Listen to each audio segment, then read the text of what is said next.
So good morning, everyone. My name is Bridgett Turner, as you saw in my bio. I am not an expert in the field of neurodiversity. I will be the first to say that. I work in our children's ministry at our church in Memphis, Tennessee. I started working in children's ministry literally about 2.5 miles down the street at my husband's first assignment on Shelton and Division Community Baptist Church. When we got married, I jumped into children's ministry, specifically high school ministry, and we did the Awana program. And then later, about a year or two later, we relocated to Memphis, Tennessee, and I had 2 children. And there's nothing like when you have your first child and you walk your child into the child care or into the children's ministry because you really don't want to leave your child. And I began to work in children's ministry at that point because I really wasn't happy with what I was seeing at our own church in children's ministry. So I started just to volunteer in children's ministry.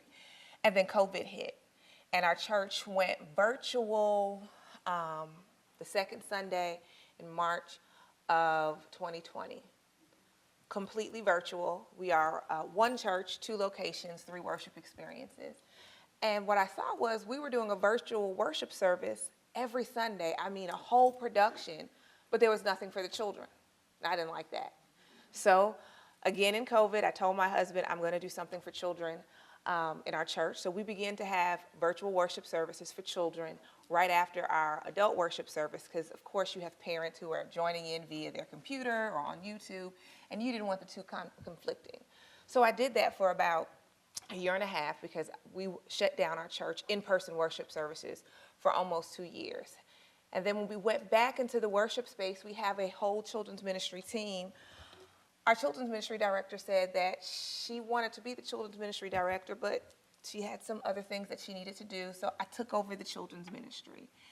And that's how I got into working with children who have all sort of challenges, all sorts of special needs, and I made it my passion. So at some point, my husband, who is an alum of this great Divinity school, was in conversation, I believe, with Reverend Jennings, and her and I ended up on a Zoom call, and she wanted to know what was I doing in children's ministry. Our numbers after COVID, now most black churches after COVID saw a decline in attendance. However, in Memphis, Tennessee, what happened for us, in COVID, George Floyd happened. And when we went back into in-person worship after George Floyd, we saw an exodus from all of our African-American brothers and sisters who were attending these multiracial churches, and they were coming back to the black church. So what happened for me is our normal Sunday morning children's attendance may have been, between 2 campuses, may have been somewhere around, on a good Sunday, 60 or 75 kids. Now we're seeing almost 200 kids a Sunday, which is why I have to get on a plane and get back, because tomorrow is Palm Sunday, and I have some children, if I don't prepare them the week prior that I won't be there, they will have a complete meltdown, because as you learn, some children who are neurodiverse want consistency. And if you're not consistent, they'd like when I tell them in advance, Miss Bridgett won't be here tomorrow because I'm going to be out of town, and I plan to be there tomorrow to see them. But nonetheless, that's just a little bit about me. Again, I am not an expert. What I am sharing is my lived experience week after week doing children's ministry. So, why does inclusion in worship matter? Simply stated, we all matter to God. Now, I'm coming from the perspective as it relates to children's ministry, but a lot of this is applicable to adults, young adults, older adults, or seasoned saints who may be neurodivergent. Psalms 139:14 states that we are fearfully and wonderfully made. And if we are fearfully and wonderfully made in the image of God, I believe that no one should be left out of the worship experience. Worship is too beautiful, too sacred, too holy, too special to even conceive of a notion to leave anyone out, or in the instance of neurodivergence, to overlook or dismiss anyone. I believe that worship is participation and does not call for perfection. All are commanded to participate in the worship of our Creator, our Savior, and our Redeemer. We know this to be true because Luke 19:40 reminds us that if we keep silent, the rocks will cry out. Worship for God is not reserved for any particular group of people. It is open to all. As such, I believe that it is our duty and obligation to create a worship space inclusive, especially of those persons in the neurodivergent community. So here's a hard question for the church. Where is your faith? Now, why would we ask a church, where is your faith? After all, this is where we practice our faith.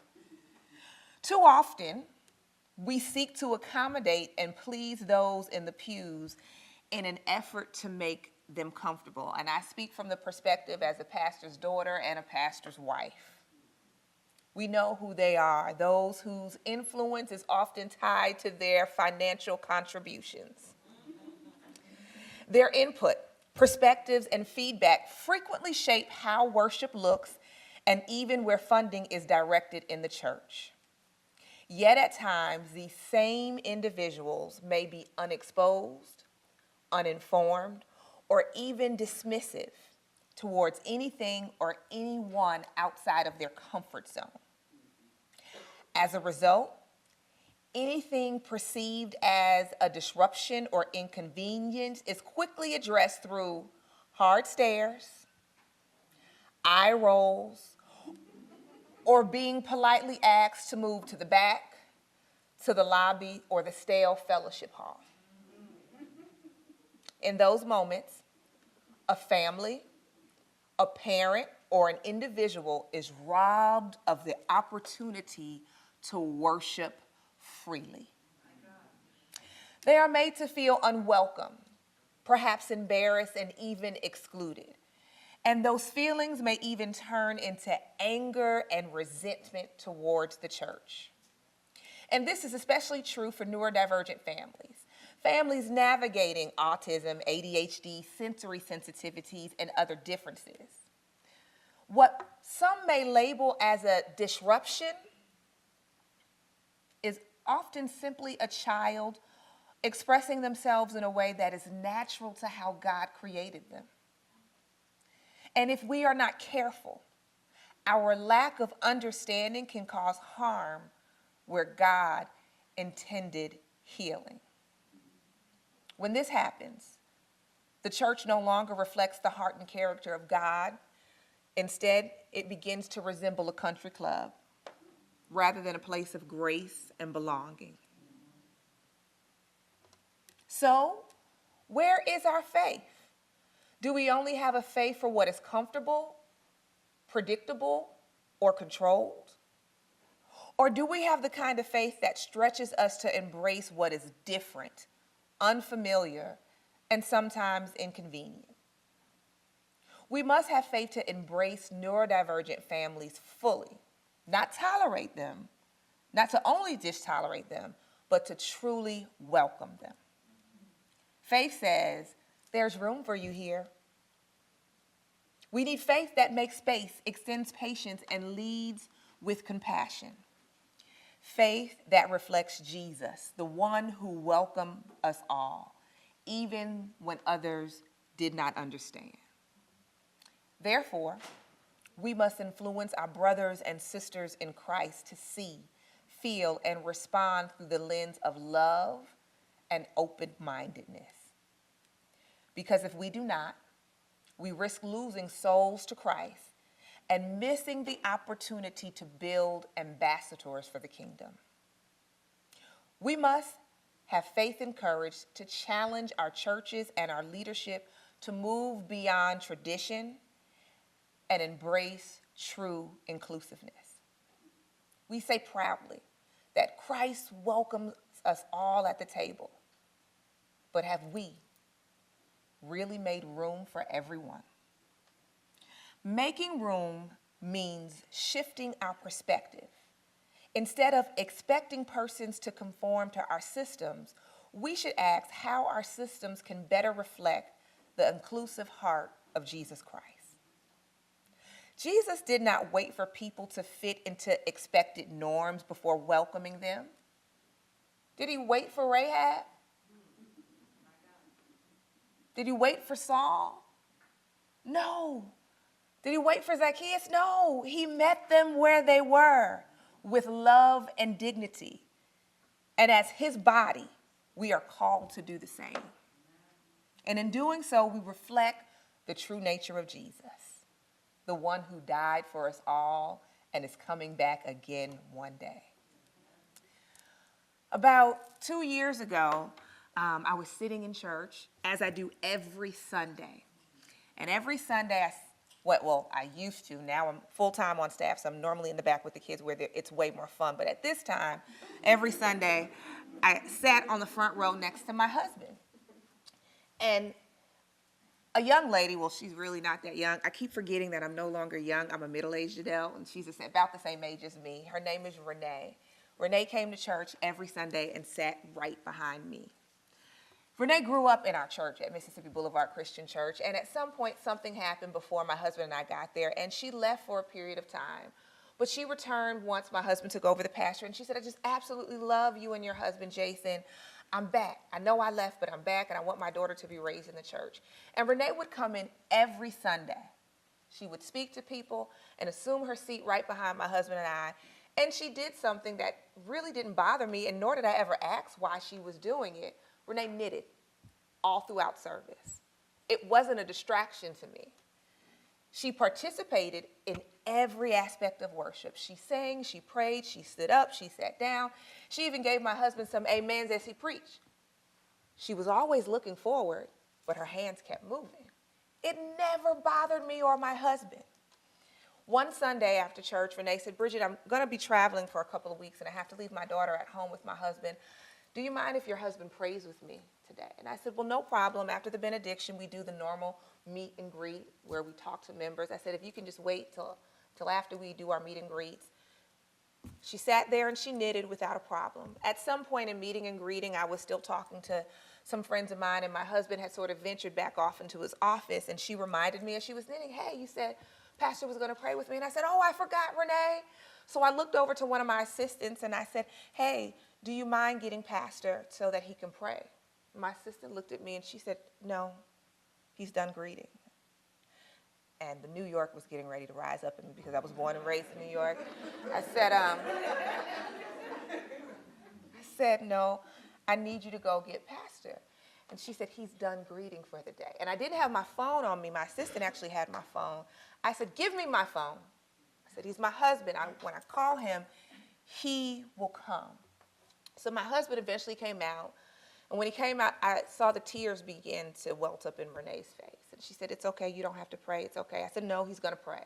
So we prayed. She hugged me. Tears began to roll down her eyes, and she walked out of the church. And I had a courageous conversation with my assistants that day. How dare you treat her like that? I was clueless as to why they refused to go get the pastor to pray. Clueless. So I let them know this is conduct that I will not accept. We are kind to people. We treat them with dignity and respect. Later on that week, one of them called me and wanted to have a conversation about the interaction. I had no problem. And then she began to say, well, is something wrong with her? I'm clueless. I said, what do you mean is something wrong with her? She's a full-time ICU nurse. Nothing's wrong with her. I've never saw anybody who sat in church and knitted. That's not normal. And I said, I see her knit every Sunday. That's not an issue for me. Well, I just have never seen anybody knit in church. And I said, well, you don't have an issue with people who scroll on their phones on Sunday, do you? For me, I knew that this knitting for Renee calmed her. She participated in worship. Why are you bothered by something that the pastor's not bothered by, I'm not bothered by? And clearly, you were not paying attention in worship. You were looking back at Renee.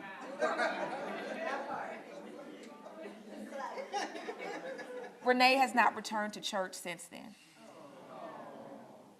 I still talk to Renee. She still drops her daughter off at children's ministry. But at that point, I saw how adults, people who are expected to be mature, people who say they love Jesus, people who say they are followers of Christ, how we treat people who don't do things within our norm. We must remember that our actions should reflect the heart of Christ. One negative encounter has the potential to cause harm to God's child. And if one sheep is harmed, we all are harmed. So, here are the 3 E's that help us at Mississippi Boulevard grow a ministry that is inclusive of everyone. And like I said, some of this is applicable to our children's ministry, but a lot of it is applicable across the board. Engage parents. Partnership matters. For neurodivergent children, consistency between home and church is critical. Engaging parents invites them to a true partnership where their insights about their child's needs, triggers, strengths, and routine are valued. Parents desire for their children to feel safe, seen, and not overlooked. Grant parents or grandparents, because we have a lot of grandparents who bring their children to church, a safe space or avenue to communicate their child's needs with the church. Specifically, grant them an avenue to communicate with those entrusted to facilitate children's programming. When ministry leaders actively listen and collaborate with parents, it builds trust and reduces anxiety for both the child and the parent. This partnership ensures that the church environment is not unfamiliar or unwelcoming, but instead it feels safe, predictable, and welcoming. There is nothing like a parent who brings their child to me for the first time with fear or worry in their eyes as they try to quietly explain to me what challenges their child may have. And this normally happens because I stand at the sign-in desk welcoming people, and the sign-in area is full of parents talking, fellowshipping, and they're trying to whisper to me what challenges their child may have as they leave their child to me. Make them feel comfortable, make them feel relaxed. If there's a quiet space or a classroom that you can walk into where they can share or express their needs, that may be appropriate. Chances are they don't have your email to connect with you prior to bringing their child to you. Parents are acutely aware that you are not the experts. They don't expect you to be an expert. They're aware that the church is learning each day about accommodations. They just want to know that the church cares. Parents are looking for an open heart. They're looking for an open mind. They're looking for flexibility. Encourage diversity.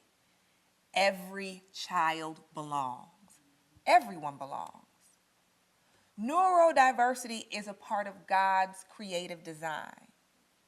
In fact, my husband's going to kill me. I'm going to say it anyway. I told my husband, by profession, professionally, I was a prosecutor. I'm a trained litigator.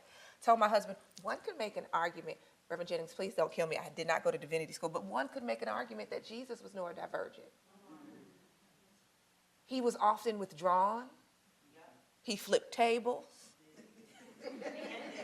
He slept during storms. Y'all are laughing, but one could make that argument that he was. But you must encourage diversity. Encouraging diversity means creating a ministry culture where differences are not just accommodated, but they're celebrated. Every child, every human communicates and engages differently. When leaders embrace these differences through flexible teaching methods, sensory awareness, and inclusive language, it communicates to families that their child is not too much or out of place. Instead, that they are fully valued members of the body of Christ. This kind of environment reflects the heart of the church, that everyone belongs. And this encouragement must be evident at the door with the ushers, on the church website, in your church announcements, and even from the pulpit. And I'll talk more about that later. All people are welcome. Parents, there is a space for you and your family here. The other E is enrich the experience. Children's ministry is not childcare. So many people think it's babysitting.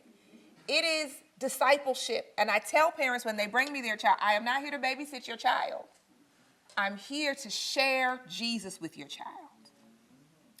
Every moment from check-in to pickup should point children to Jesus in ways they can understand and experience. For neurodivergent children, this may require creativity, visual supports, hands-on activities, quiet spaces, or modified instruction, which is challenging on a limited budget or limited volunteers. But the goal remains the same, that they encounter the love of Christ.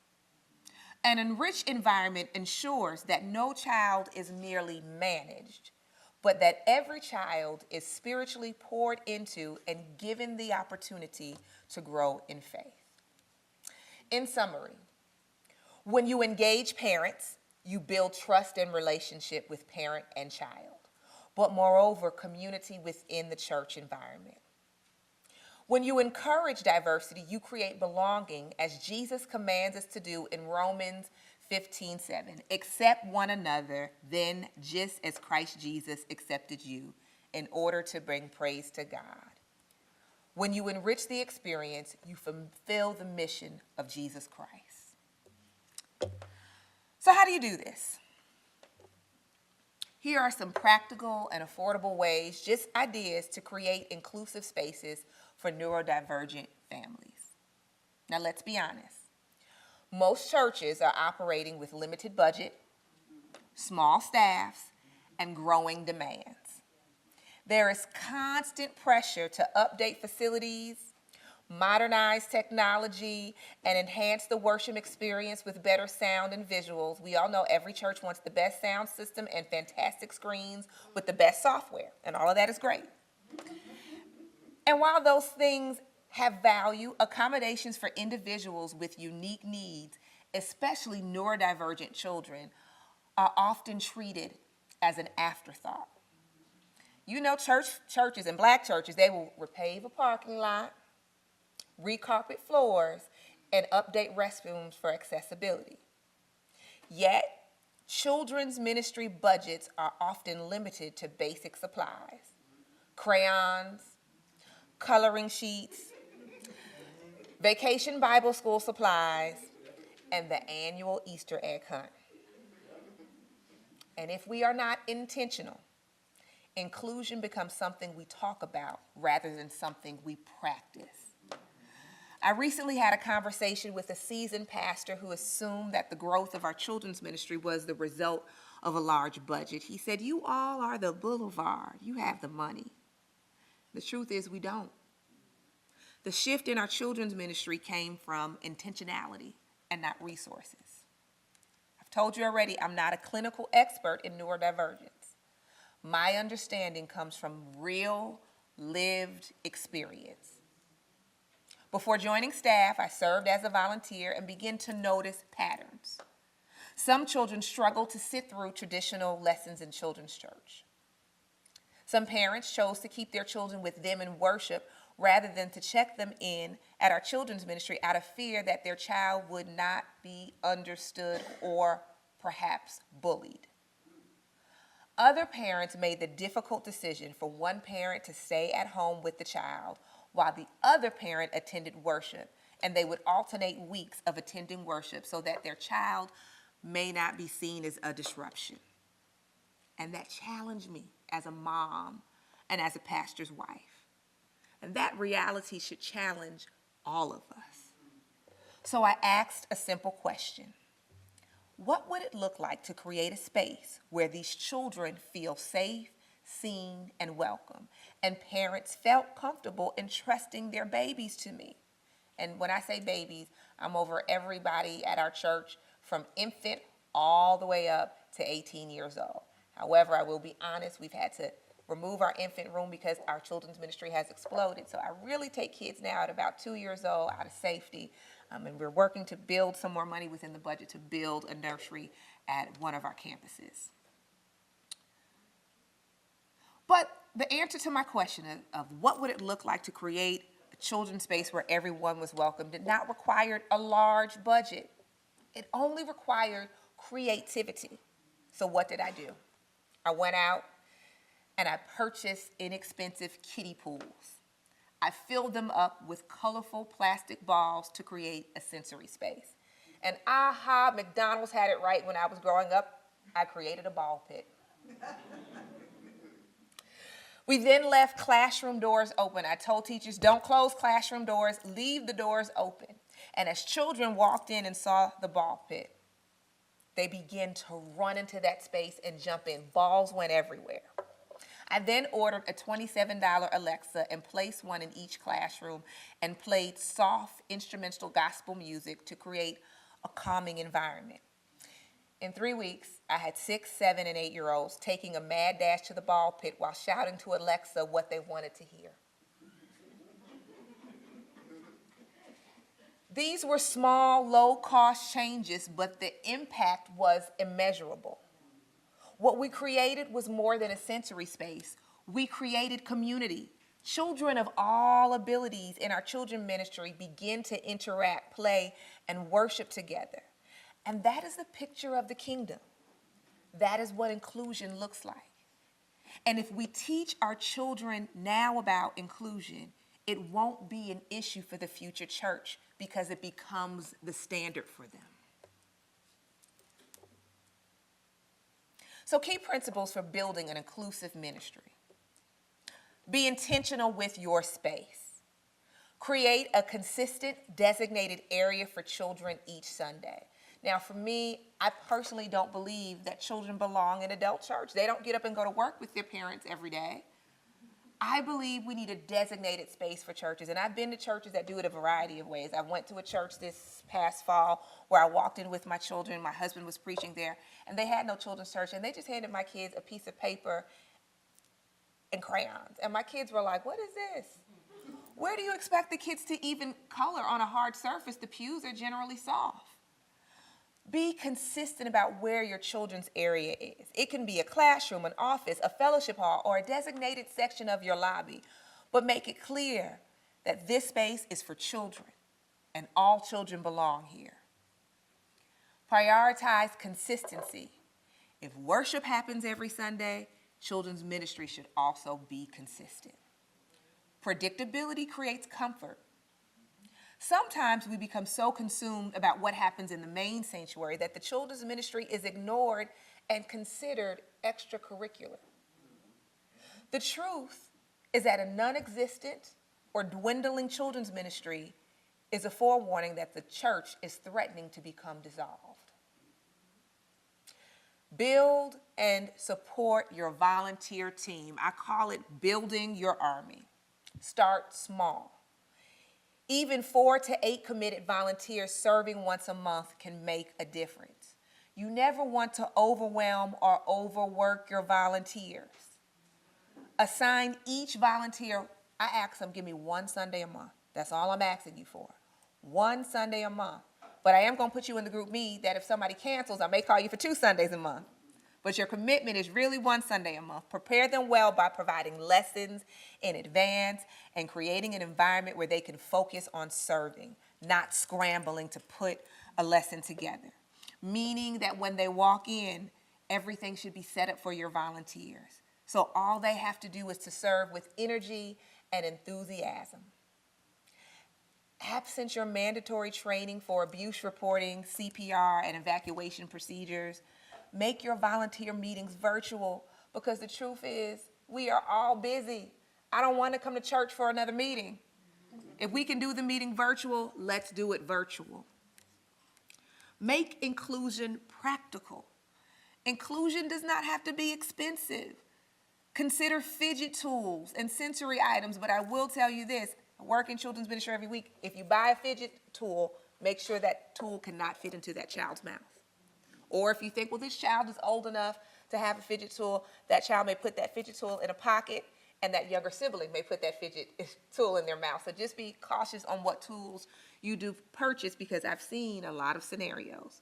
And a lot of fidget tools that you can buy off Amazon are very, very, very tiny, which are great for middle school students. But for those younger students, I would advise on buying something that is safe, that they can't fit it in their mouth, nor can they give it to a younger sibling. Ball pits, soft play areas, Play-Doh, Slime, my operation team hates it. Every week they're cleaning slime off the floor. I really don't care. My children had fun. Large coloring banners. And the favorite now at our church that I didn't even think was a sensory item was like a $20 bubble machine.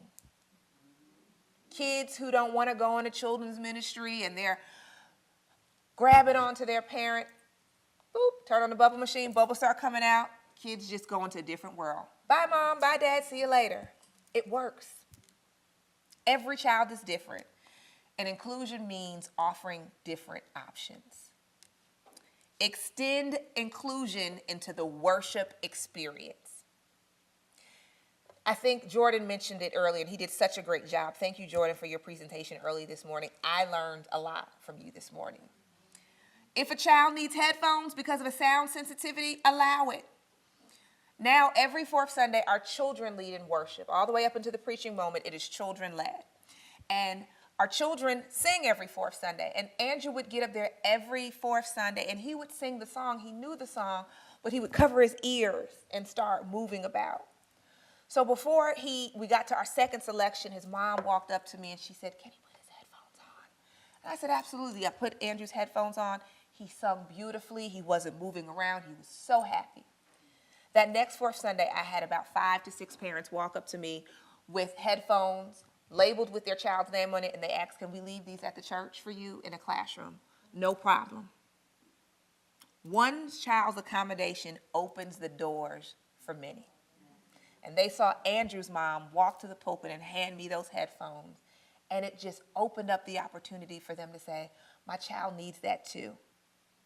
If movement helps them engage, make space for it. We have a young girl at our church named Madison, and Madison is autistic. She's nonverbal. She comes back there every Sunday because her grandmother knows that I'm going to love and embrace her. Madison sings in the choir every fourth Sunday. Madison is nonverbal, but as soon as the music starts playing, Madison starts moving on rhythm, and that's Madison's form of worship. And Madison's whole family comes and they're taking pictures. Fourth Sunday, believe it or not, fourth Sunday is our large attendance Sunday. That's our high attendance Sunday. Why? Because we welcome all kids into our children's ministry. They're praying, they're reading scripture, they're singing, and parents, aunties, cousins, friends, they are filling up our pews on the fourth Sunday to help celebrate our next generation. Lead with awareness and grace. Not every behavior requires correction. Sometimes it needs understanding. When we pause, observe, and respond with compassion, that reflects the heart of Christ. Evaluate and adapt. Continuously assess your environment. Ask yourself, can all children participate meaningfully? Can all adults participate meaningfully? Are there barriers to access or engagement? Do we need a larger space? How can we enhance our space? How can I best ask the church for support? A couple of months ago, a choir member emailed me. She's there every Sunday. And she said, "I really want my husband to come to church." And I didn't know why he wasn't coming to church. But clearly, he could not worship. Well, not clearly. She told me later on he didn't feel comfortable worshiping in the sanctuary. It was just too much for him. No problem. Our bookstore is not selling things during the time of worship. So we put closed circuit TVs in our bookstore.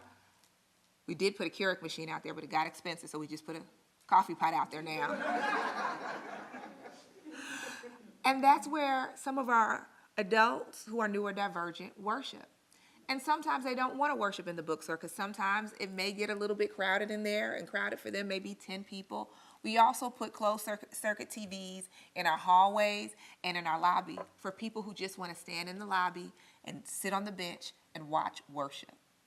But we are continuously trying to assess our environment where all people feel like they can participate in corporate worship and be comfortable.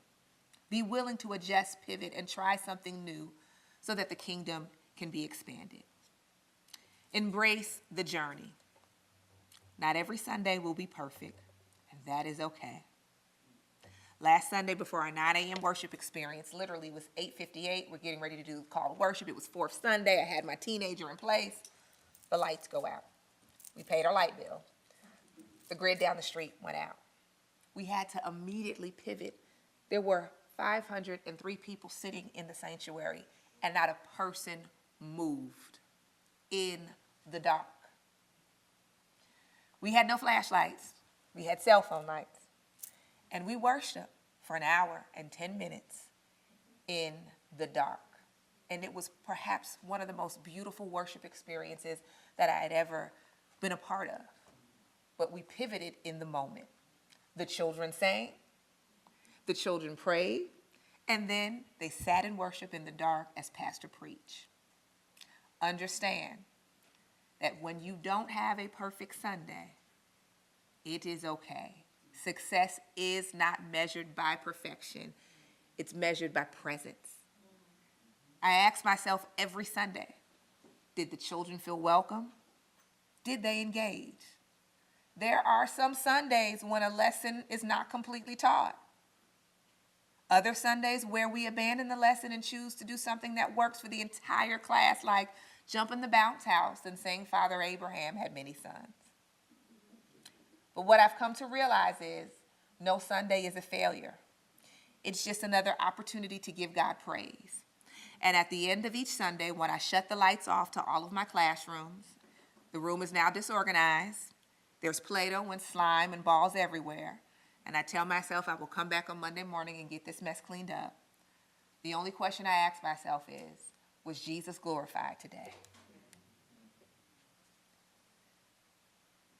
Inclusion is not about having more resources. Inclusion is about having more heart.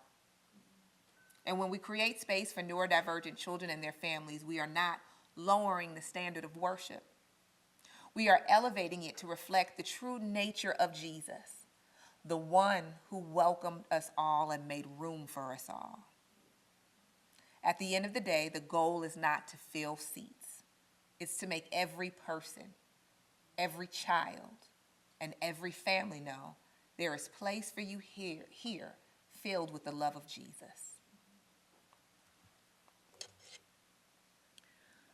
I encourage you to equip the entire church. Inclusion is just not the responsibility of children's ministry. It's a church-wide commitment. Therefore, as Jordan said earlier, train your ushers, train your greeters, train your media team, and train your volunteers. Train ushers to greet people at the door with kindness, compassion, love, and information. There is nothing that irritates me more than an usher that comes to church. They may have their polo on, they may have their badge on, they may have their t-shirt on. Sometimes, if they're an old school church, they may have that old white usher's uniform on. And they're clueless about what is going on. Train your ushers, your greeters to know what is going on. Where is children's ministry located at? Is children's ministry open today? They should know all of this. Every Saturday morning, we have a 10-minute sync meeting on Zoom. I told you I don't like in-person meetings. If it can be virtual, jump on Zoom. And we call it our sync time, meaning our head of ushers, our head of greeters, our floor directors, our worship leaders, we all meet on a phone call. So this morning's phone call talked about who was singing tomorrow, where children's ministry will be tomorrow, how our palms will be distributed tomorrow. Everything is in sync so that if a new worshiper comes in tomorrow, one of those people at the door can direct them on what we're doing and how we're doing it. Your volunteers should be knowledgeable about where children's ministry is located, like I said. Sensory rooms. Where are your sensory rooms are located?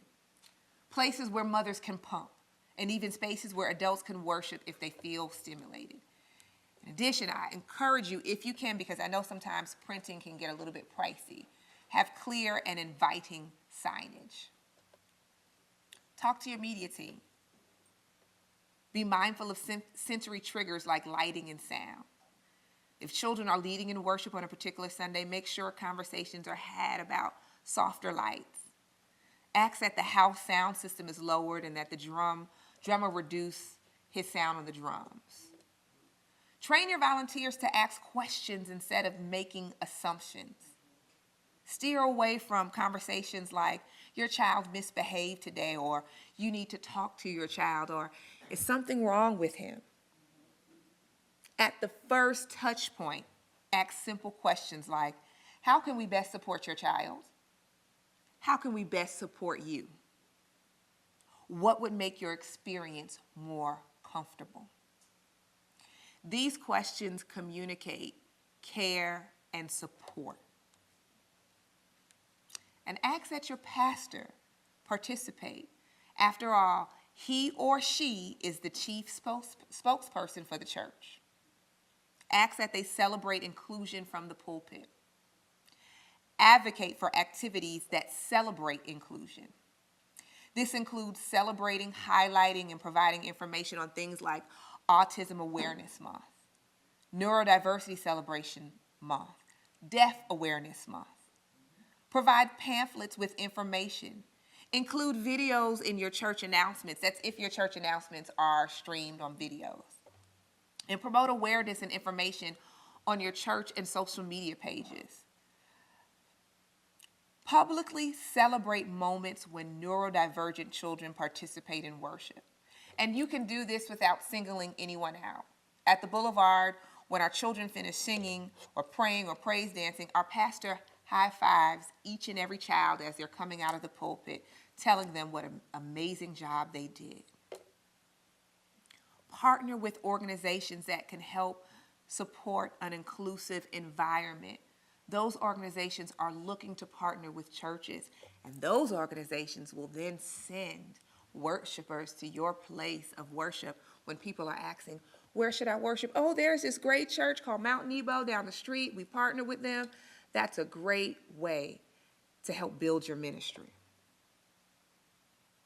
Our pastor did a whole sermon series on the book, The Anxious Generation by Jonathan, mispronouncing his name, Haidt, H-A-I-D-T. Have you all read that book? A great book to read. After the sermon series was finished, on that last Sunday, I came home and I took my wonderful Sunday nap that I take every Sunday.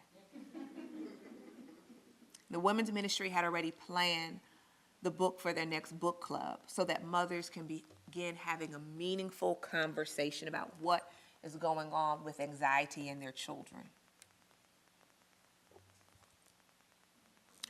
Your resources are within the pew. So make inclusion visible. People give to what they see. Highlight stories of neurodivergent children and families, of course with their permission. Show how accommodations are making a difference within the church. Let the congregation see the impact, not just hear about it. Show pictures of children enjoying the sensory spaces. When people see transformation, generosity follows. Create specific giving opportunities. Don't generalize. Be direct with your acts. Instead of saying, support our children's ministry, say, help us create a sensory-friendly worship space. Help sponsor adaptive resources for children with sensory needs. Support training for volunteers to better serve all neurodivergent worshipers. Your help is needed so that we can have a special needs vacation Bible school. Clarity drives giving. People want to know what they are giving to. And your best tool is to empower parents as advocates. Your strongest voices are already in your church. They can best explain the need and impact. Invite neurodivergent families to share their experiences. Let them speak to what inclusion means to them and their children. Their testimony builds empathy and urgency. People give differently when they hear real stories. And let me see if my video will play. Boulevard family, this is Dr. Chandra Rousseau, volunteer in children's ministry, as well as the parent of a special needs 4-year-old. Here at the Boulevard, we aim to include every child so that each child has the opportunity for Christian learning and discipleship. It's very important for us to have consideration for our special needs children for several reasons. First and foremost, we're one family in Christ, and we want them to know Jesus and God the same that we do. Secondly, we want them to feel nurtured and loved, seen and accepted. And lastly, each child is different, and they can have different learning and communication styles. What this may look like in children's church is that some children use sign language, some may prefer visual learning tools or books, and some may learn through song and dance. Others simply learn just by being around their peers. Parents, we invite you to participate as well so that this can be a family event, and it also gives you the opportunity to see what your child is doing, as well as to assist us in giving your child exactly what he or she needs. Remember, we are always leading, learning, living, and loving at the Boulevard. See you there. That's Dr. Russo. She has a 4-year-old who's nonverbal. She also has forced me to do ASL classes because her son communicates with sign language. And pray for me. We are now in our we are now in our second semester of our ASL classes at the Boulevard. But that video will be shown in worship, and that video is going to raise me anywhere from $25,000 to $45,000 to get what I need. We have givers within our congregation who will write a check and say, "This is where I want my money to go to." In her video, she's a volunteer with me. She's a parent. We will show that video in worship. And people will connect with her. They will relate to her, and they will write checks. And as a result, I will be able to have the sensory room that I need, the nursery that I need, and also build other resources for our neurodivergent children. There is no formula. There's no single formula for building a church community that fully accommodates neurodivergence or fully accommodates everyone. And it does not begin with programs, policies, or even resources. It begins with the heart. We must start with a heart of love and a lens of compassion. Scripture reminds us that my house should be called a house of prayer for all people. That means all people, those who fit our expectations and those that stretch them, those who are understood and those who are still being learned. But everyone is welcome in the house of the Lord. Creating an inclusive church requires us to move beyond comfort and into calling. It asks us to extend grace before judgment, patience before correction, and understanding before assumption. It challenges us to see every child, every human, every family, not as a disruption, but as a divine assignment so that everyone can worship God. And that's it. Here's my children's ministry, and you see my bubble machine. The kids just go crazy. They start moving their hands, and they have fun. And that's I normally keep large banners where kids can color. I just put it out. I don't make them color. I put out large banners, crayons, bubble machines, colorful toys. My ball pit is in the corner of that room. And you make the atmosphere fun. And if you don't get to the lesson, that's okay. You know that Christ is pleased with the energy and input that you have done. Are there any questions?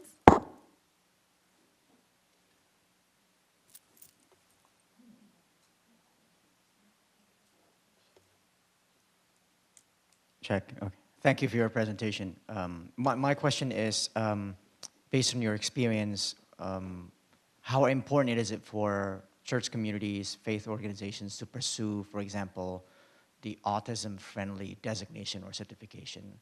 Is it helpful at all, or because there are maybe that's helpful for a learning process, but I wonder what you think, whether those type of certification is important. What was your question? How important? I couldn't hear you. How important is them to pursue? How important for churches and faith organizations to pursue, for example, autism-friendly designation or autism-friendly certification?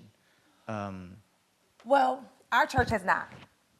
I think that it is important. I think that there are people within your pews who may have the expertise, just like Dr. Sandra Russo, she has a doctorate in education. So I try to recruit people within our congregation who may have the expertise or the background, because I don't. I wouldn't say that it is crucial to do that. At churches, at faith spaces, you need someone who, number one, loves God, right? Because you can have people who are experts in the field, but you need someone who loves God, and you need someone who is open and willing to learn. That's what I would encourage you to do. I think it was one more question. Yeah, what kind of training do you put your volunteers through? Do they have to do safe training? Yeah, they just spent a morning with me about a month ago, and they all complained. So it's mandatory for insurance purposes that our volunteers go through child abuse and sexual abuse training, because they're mandatory reporters in the state of Tennessee, CPR training, evacuation procedures training, as well as Jordan stated earlier, we do have some experts within our congregation. Our congregation is fairly large. We have about 7,000 people on roll. So several of them are teachers or professors at universities. They come in and they may train us on things as it relates to autism, ADHD, neurodivergence. They will come in and give us some training on it, but that is not certified. Everything else as it relates to mandatory reporting and CPR is certified. And fortunately, well, not unfortunately, it used to be the case where all of my volunteers did not have to go through mandatory reporting and CPR, but now it is required. I'm not sure why our insurance at our church requires it. And then, of course, all of our volunteers have to now undergo a background check. So you can't work in our children's ministry without a complete background check. And but I find that to be an expense, definitely an expense that a church needs to incur, but that can become expensive if you need to have 10 background checks, because I would not ever put that on a volunteer. The church should incur that cost, and sometimes it can get pricey when volunteers have to go through a background check. Any more questions? Have you found some of the parents that commend you for this type of method, and it carries over into how the children act in school? Yes. So Jordan said earlier, call and response within the Black church is something that's important. And I didn't put it in my presentation because I was coming to Yale, and I was like, I'm not sure if that's appropriate at Yale. So every week, y'all forgive me, I'm really transparent. Every week, our benediction, the kids' benediction, is a call and response. And I like that Jordan said that it's necessary. I know that I grew up in a Baptist church in the Bronx, New York. I know the significance of a call and response, and I just love it. So my kids end every week with a call and response. Well, what happens is the parents will say their kids get in the classroom and do the call and response. And I'll see if you guys can respond to my call and response. We go through a whole dialogue of call and response. I say, I'm Black. No, the kid, no, I say, I'm Black, and they'll say, and I'm proud. So I'll say, I'm Black, and then I'll say something, I'll say, do great, and then they'll say, be great. And then I'll say, be a leader. Then I'll say, no weapon formed against you. I can do all things through who? If God is for you, you reap. And that's how we end every week. Well, the kids started going to school, and they started sharing that. So they started going to school. So then I was like, well, guys, I don't think you should share it at school. But then what I found out was other parents started bringing their children to my children's ministry. And then I looked up one day, and I saw a Caucasian person sitting there. And I said, I'm Black, and I'm proud. And I said, and whatever you are, be proud of what you are. And they weren't bothered by it. But it has worked with parents saying that their children will recite some of those call and responses. So Connor Crenshaw, he had to write something. It was a project for school. And he says, what helps you when you feel depressed? And he said, knowing that if God is for me, who can be against me? And his mom took a picture, and she said, my son is learning with you. And I said, these kids are clueless. They think this is call and response, and they don't know that most of these calls and responses are scriptures. They're just doing it with me because they love it. But by the time they get in high school, And really, when they get to college, I want them to leave my children's ministry knowing that I've invested in them. And when they do hit difficult and tough times, they can recall those call and responses to mine and somehow get through those difficult and tough times. And they're doing it together. Yes. Any more questions? Well, thank you all. This has been a pleasure. I've really enjoyed my time here, and I'm grateful for